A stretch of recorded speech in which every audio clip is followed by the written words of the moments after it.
Voilà, chers internautes, merci et bienvenue toujours dans votre émission Actu Plus. Nous ne cesserons jamais d'informer la population congolaise. Nous sommes là pour aider notre pays.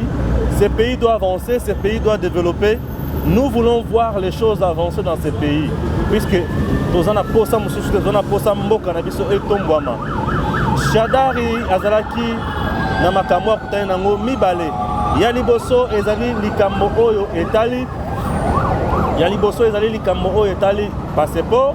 Ya mibale ezali likambo oyo etali ndako balobi ke ndako azana ezali bato ya l'État. Bazoki ndako ya l'État yena mwasi na ye consort. Ezali acharnement to ezali complot ou soit ezali makambo normal. En dehors de cela, nous allons parler aussi na likambo ya Sele Yala. Bon, comme vous savez makasi, na bien ka Sele Yala. Sele Yala balobi azopoya ko financer l'activité ya chef de l'État na makambo susu. On a dire que le chef de l'État Mutaloba Kibongo, est-ce qu'à cause de ça, la vérité, Beto Kolobela sous le Kamoya FCC cash, Nani a bloqué Moninga, Nani a zali wana pour le peuple congolais. Ok? Nani a confisqué Mboka. Nayambi Ndeko, Azali secrétaire exécutif, il y a Gombe, n'a pas perdu, a coupé sa réponse dans Makambo Nyosol. Ndeko Jean-Pierre Belessi Mbote. Mbote Ndeko Stéphane et puis na pesio matondi na invitation na yo encore une fois de plus na émission na yo il y a YouTube. Ça c'est ma deuxième participation avec Edem TV na pesi pe ba YouTuber na yo ba to balanda na YouTube Mbote mingi et toza wana pona koloba bosolo rien que bosolo pona avancement ya mboka na biso. Tozali wana pona koloba bosolo pona avancement ya mboka na biso. Ramazani Shadar Zara sous ministre était à comment un secrétaire exécutif permanent à parti Nabino, mais comment expliquer à Zotambola na passeport diplomatique. Bakangie pe bazongi siye nanzela. Ndeko Stéphane na pesio merci mingi na mutuna na yo. Mais je pense que biso na kati ya PPRD, nous devons comprendre pourquoi est-ce qu'on est en train de s'acharner contre Ndeko Nabiso, Ramazani Shadari. Oh, tobengaka toujours coup sur coup parce que hier à l'obaka toujours Nabiso que non, la politique lorsqu'il y a une réaction, il faut que lorsqu'il y a une action, il faut qu'il y ait une réaction. Il y a un moment où tobengaka coup sur coup. Il y a un moment que non, na minute oyo, na politique oyo azali ko meme la PPRD parce que na que PPRD na minute oyo azali redynamiser, PPRD azali ko réformer des fautes en comble pour que elles la partie toujours en première position na katambo kanabiso. Yango to moni suko que non, ba to komi ko lukela ye ba makambo balora chercher de pousser la tête. Je quand Ndeko Stéphane, yango tu makamba un passeport diplomatique yawa. Comment expliquer Ndeko Stéphane? Mutu oyo azali légalement na passeport diplomatique parce que na kati ya loi oyo pesa ba passeport diplomatique soki mwasi na yo azali député Ndeko Stéphane. Bon c'est député donc ba membre na yo bana na yo mobali na yo bazana na possibilité pour so bazana droit ya ko passeport diplomatique.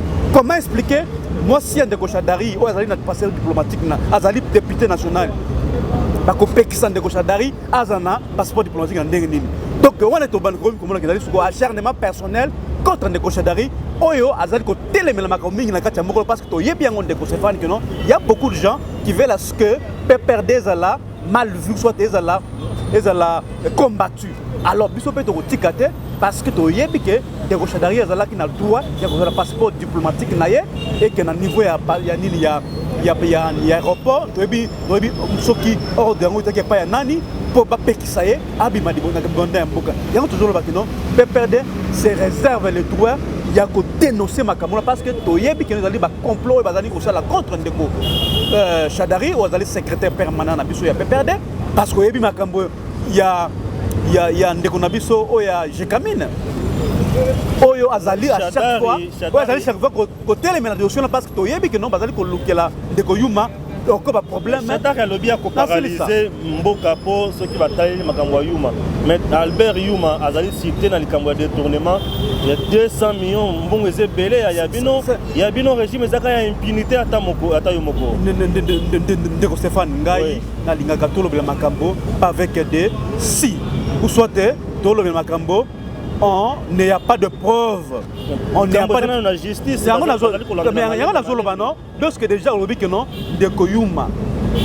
N'est-ce pas? Ou Azali, impliqué dans le détournement de 200 millions confirmés déjà. Ils allaient grave des Stéphane. Parce que jusque là, l'enquête est démontrée que non, des Koyuma, Moutazim Bongoana. Le lobby est impliqué. Non, jusque là, il n'y a aucune. Est encore au niveau de la justice.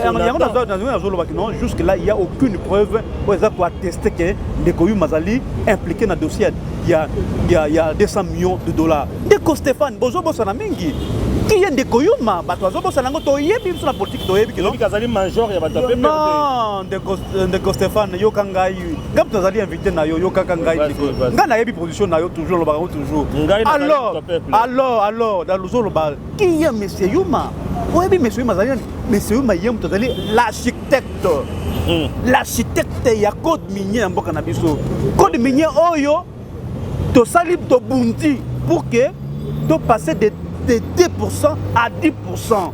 Il y a un monde qui à chaque fois, ils ont la mindele, ils ont la batoua na katia mboka, ça ko bunza ndeko yuma to yebi yango ndeko Stéphane. Il y a un monde qui non, tout ça ko téléminer parce que code mignon ils ont la qui volonté politique ndeko Kabila pour que en tout cas par ressources naturelles mboka na biso et profiter aussi na peuple congolais yango monde qui non to majorité par pourcentage en termes il y a que non peuple na biso peut gagner ce qui va exploiter les ressources na biso pour que le peuple na biso soit aussi bénéficiaire de garantie intérêt national. Mais lorsque les lots azali ko ça l'objet il y a batak de passer par là parce que to bien que non l'Occident d'une manière générale a monaki ndeko yuma que yem to compliqué bango parce que oui que non ba multinational o ya minene ba ligara toujours bango ba gagnante. Non, il faut aussi promouvoir l'intérêt du peuple congolais. C'est ça le vrai problème de Makambo Onyo sur Ndeko Stéphane. To yebi ke Ndeko Yuma azali na problème. Mon côté et puis atikala ko zwa mbongo ya l'état mais ezali cabale, ezali complot sur le plan international comme le plan national pour que ba déstabiliser Ndeko Yuma mais to na biso na pepe na to non to kotika likambo wana te to ko yeba qui est derrière ça pour baluka ba déstabiliser PPD na ba cadre na yo ko bazali ko sala mosala pour l'intérêt mboka. C'est ce qui est important de Stéphane. Bolobi bon Shadari akene kolobake ba ko paralyser mboka. PPRD le lobby no bozana militant ba ko paralyser RDC. Voilà une belle question de Stéphane. Tant toujours le baki non ko paralyser mboka. Mais parce que toujours mona que non les gens ne veulent pas que Kimi zanakati mboka. Tant Ndeko Yuma Oyo toujours le clairement qui n'est pas impliqué dans le dossier de Makamboana. Mais Bozo Luka il a un problème. Ça dit Bozo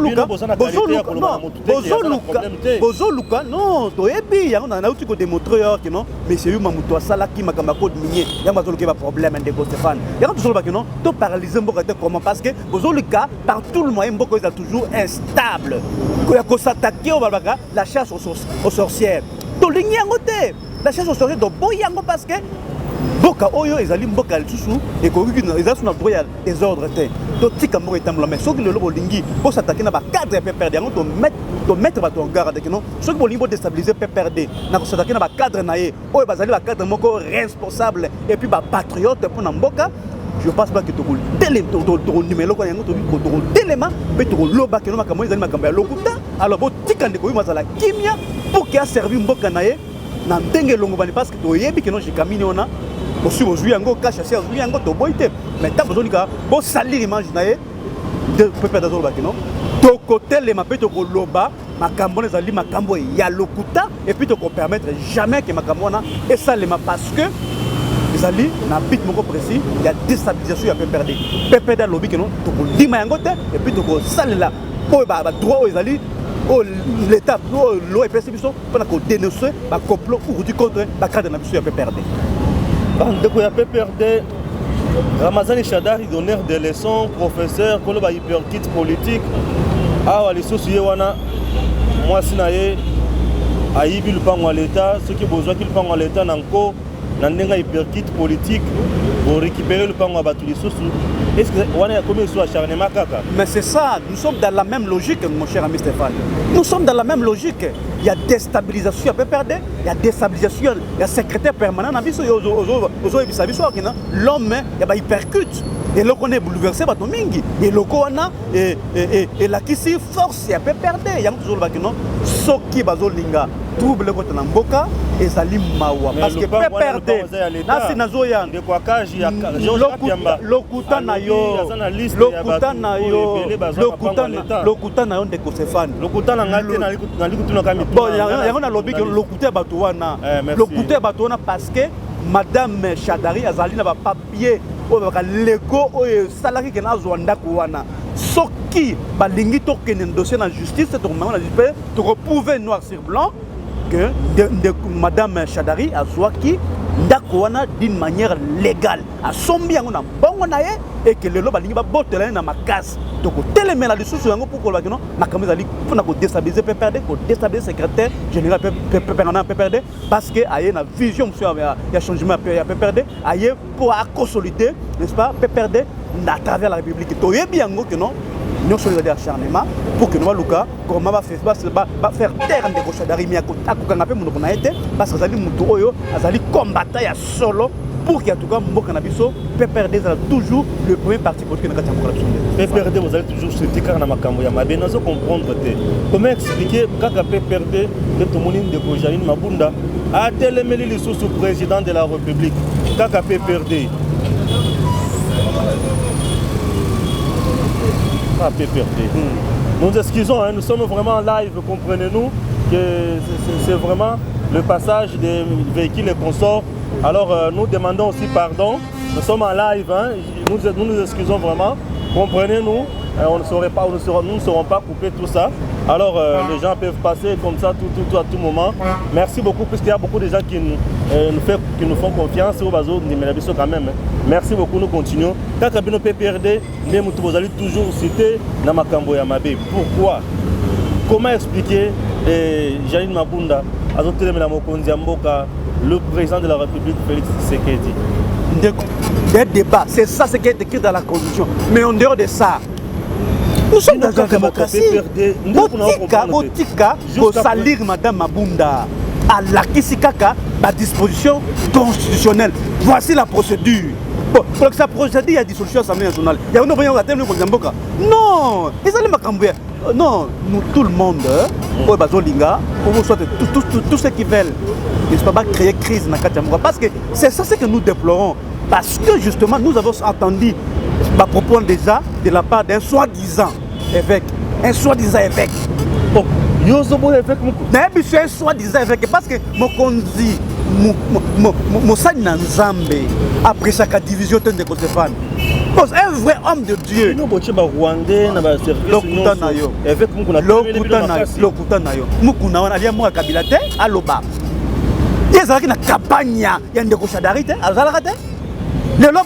C'est du tribalisme de Stéphane. C'est du tribalisme. Mais il y a toujours et ça les mine en un clin d'œil à changer camp. Parce que c'est là qui n'a qu'à la campagne. Il y a des pardon, c'est non, le Koutanaye. Moi, ils allaient à Liambon et à Kabila. À Liango Kolia. N'a pas pareil à mariage. Ils ont dit Kabila. Kabila n'a pas pareil à mariage. Ah, moi, je suis les lots parce que bon, dans le tribalisme, dès que Félix Azali Moutou, Azali Moulouba, il y a un peu les lots, il y a la logique qu'on est balouba. Non, donc il y a la bonne côté. Aïe, Bisabiso, ce qui est l'autre, Mokunyamboka, à dissoudre l'Assemblée nationale. Qui va perdre, qui va gagner? Quand c'est crise écoute Namboka, non? Crise écoute Namboka. Yabisangai, non, Yabisangai. Mais voilà, Assemblée nationale. Bon, ce qui est l'autre, Assemblée nationale dissout. Ils ont dissous. Yabisangai, comme ça m'a promis Namboka, et puis ça coûte de l'argent. Mais l'État est mon gros. Alors, parce que selon la loi, il faut organiser l'élection 30 jours, 3 mois après la dissolution de l'Assemblée nationale. Il faut au moins 500 millions de dollars. 200 millions. Plus ou moins 500 millions de dollars pour. Ça, c'est ma bonne amie. Vous voyez? Non, il y a pas que ça vient c'est ça là. C'est ça le vrai problème. Batia crise na kati ya mboka to komi koyeba bango yango tozoloba que nous les FCC nous les PPRD nous prêchons pour l'unité tozana besoin ya qui met na kati ya mboka parce que nous avons gagné cette paix avec du sang humain pas pour mboka oyo Alors bato bazolinga que mboka ils ont toujours dans désordre pour que va profiter là derrière yango toujours ba non batika mokonzi mboka à gouverner parce que soki ba continuer logique wana crise kokota mokonzi mboka ako ça akokoma na suka terre vision naye pour que changer makambo. Pesa message clair na évêque mukuna oyo azotelemela bino bitumba na eza lukuta to eza solo. C'est un opportuniste de Stéphane. Évêque mukuna azali opportuniste. Parce que ce n'est même pas le moment. Nous avons justement besoin que s'il y a des problèmes, nous allons faire une ensemble. À qui ne commune bateau et basana, à au moins que mango bateau bloqué mboka. Que déco tala. Mais ce n'est pas en passant dans les médias en dénonçant de trouver solution à makambo. Non, pour ça une ensemble après chaque qualité. Là ceux qui azali penza congolais à côté là ba congolais ba rwandais na ba service. Mais yazala ka pitango zala na campagne ndeko Shadari. Azala ka il fallait dénoncer à ce moment là non. Pourquoi il n'a pas fait? Il a vu que c'est une opportunité. Azolinga, Bapesa et Soki, maison civile, chef de l'État. Non, mais Ndeko Basi Bazouango déjà. Bazouango déjà. Je vais poste, on a vu que non, Basi Bazouango déjà. À ça, la politique est moussou. Et un homme de Dieu, au hasard, au côté de ma politique, n'a pas de déclaration, mais tonitruante, tapageuse. Il va tirer la conséquence un jour. Merci. Il y a la question à Souka, une minute. Azo bloqué l'activité du chef d'État. Azo pesa mbongo te selon Vital Kamerhe bino bolobeli. Voilà encore des toxications, voilà encore des fausses informations. Ndeko Stéphane, il n'y a pas que Ndeko Selewana, c'est l'un des collaborateurs qui doit être directeur. Il y a Ndeko Matata Pogno. Batuyo soma bekole. Boyebi Matata Pogno ndenga gérer finance publique. Matata Pogno mutuma bekole. Une gestion rigoureuse des finances publiques. Oyebi yango. Ezalaka na mituna bango. Na silisa Ndeko Stéphane. Yango wana. Comme dans loba. Une gestion rigoureuse des finances publiques. Ndeko Stéphane, mbongo à l'État, ils allaient mbongo ya kubima pa pambate. Mbongo il faut ça la musala oyo zali visible et puis mon ami. Ndeko nanya landa lobiango. Mais surtout vous allez contre projet mkonzi mboka ndeni parce que tous allez na projet commun to signer qui accord na biso que non to gérer mboka ensemble avec un programme, avec un projet. Quand si base un projet on est toujours lingato financé, mais il faut pas que le projet on est là surfacturé. Oui bien à l'époque il y a un programme à 100 jours à Mokonzi Mboka qui était l'ordonnateur principal. C'était un décret Vital Kamerhe. Oh il y a marché de gré à gré. Oh il y a respecter la procédure à passation de marché public. Parce qu'il faut ça l'appel d'offres pour qu'il y ait la concurrence. Concurrence c'est ça les mis à les choisir entreprise ali compétente pour na gérer ou ça pour na réaliser projet wana. C'est comme na bango. Si il y a quelqu'un qui veut que ma caméra avec logique selon la procédure à mon yango mabé. Ma caméra la présidence qu'on a de Stéphane. Tu sais que bien et ça parfois de toute urgence. Bango ebi makaka. Mais papa, tout ça na programme avec les fonds internationaux, FMI, les choses de bonne route. Il pose un certain nombre de conditions. Il faut respecter Yango pour que jamais qu'on dépasse Mbongo, oh, il y a besoin de capacité de mobiliser. C'est comme ça. Il faut pas dépasser Mbongo, oh, vous avez capable la possibilité de mobiliser. On est ça les maca. Alors, ce que les gars, Mbongo Ebima, avec désordre, avec légèreté, je ne pense pas qu'il va gérer la finance publique Congo. Merci. L'essentiel c'est que Mbongo est à l'État et ça la moussala réellement à l'État. Et non profiter na ba individu et profiter na poche ya batou. Parce que na un éclat d'œil tu millionnaire na kata mboko. En éclat d'œil un millionnaire. Où sont les 15 millions, papa? 200 millions. Où sont les 15 millions? 200 millions. Président a reconnaître les alaki cop. Merci. Nous sommes arrivés. Vous voyez? Donc, Ndeko Stéphane. Merci.